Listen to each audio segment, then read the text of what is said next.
दोस्तों आपको सबसे बड़ा शॉक लगेगा और सबसे बड़ा दुख का बात यह है कि 2024 में 2 लाख से अधिक भारतीय अपने ही देश की नागरिकता को छोड़कर दूसरे देशों में जाकर बस गए और वहां पे एक बहुत ही बड़े रूप से ग्रैंड पार्टियां किए, बहुत ही सेलिब्रेशंस किए। दोस्तों कुछ ना कुछ तो ऐसी मजबूरियां रही होगी लोगों की कि जो अपने ही देश को, अपने ही मिट्टी को, अपने ही जमीन को छोड़ के दूसरे देशों में जाके बस रहे हैं। हाँ, हो सकता है कि शायद वहां पे हेल्थ सेक्टर अच्छा है, हो सकता है कि वहां पे इंफ्रास्ट्रक्चर बहुत अच्छा है, हो सकता है कि वहाँ पे बिजनेस सेक्टर अच्छा है, हो सकता है कि उनके बच्चों के लिए वहाँ पे एजुकेशन सेक्टर अच्छा है। लेकिन दोस्तों क्या यह हमारे देश में नहीं हो सकता है?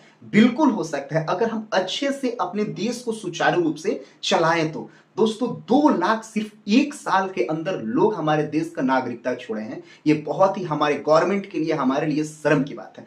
हमारे देश में टैक्स लेवल इस लेवल पे है जैसे कि कोई बड़े देश का टैक्स लेवल हो। आपको शॉकिंग पॉइंट यह लगेगा कि जो अमेरिका का टैक्स लेवल है, जापान का टैक्स लेवल है, बहुत बड़े-बड़े जो कंट्रीज, जो डेवलप कंट्रीज है, उसका टैक्स लेवल है, वो भी हमारे इंडिया से बहुत हद तक कम है। हमारे इंडिया में टैक्स लेवल बहुत ही बड़े लेवल पे है। लेकिन इंडियन गवर्नमेंट के अनुसार हमें कैसी सुविधाएं मुहैया कराई जाती हैं? ना ही यहाँ पे ढंग के इंडियन गवर्नमेंट स्कूल है, ना ही यहाँ का हेल्थ सेक्टर बहुत बेहतरीन ढंग से है। हमारे यहाँ तो रोड्स बनते हैं, एयरपोर्ट्स बनते हैं, पुल्स बनते हैं, ब्रिजेस बनते हैं। माननीय नरेंद्र मोदी जी आते हैं, उद्घाटन करते हैं और फिर अगले ही पल वो टूट के गिर जाते हैं, बिखर जाते हैं। पता चलता है कि भैया एयरपोर्ट गिर गया, कई सारे लोग उसके नीचे दबकर मर गए पहले ही बारिश में। तो कहीं ना कहीं तो हमारे देश में करप्शन हो रहा है। तो दोस्तों हमें इस पे सोचने की आवश्यकता है, न कि हिंदू मुस्लिम मंदिर मस्जिद के चक्कर में हम उन अच्छे लीडर्स को जो कि हमारे देश को काफी बड़े लेवल पे ग्रो कर सकते हैं।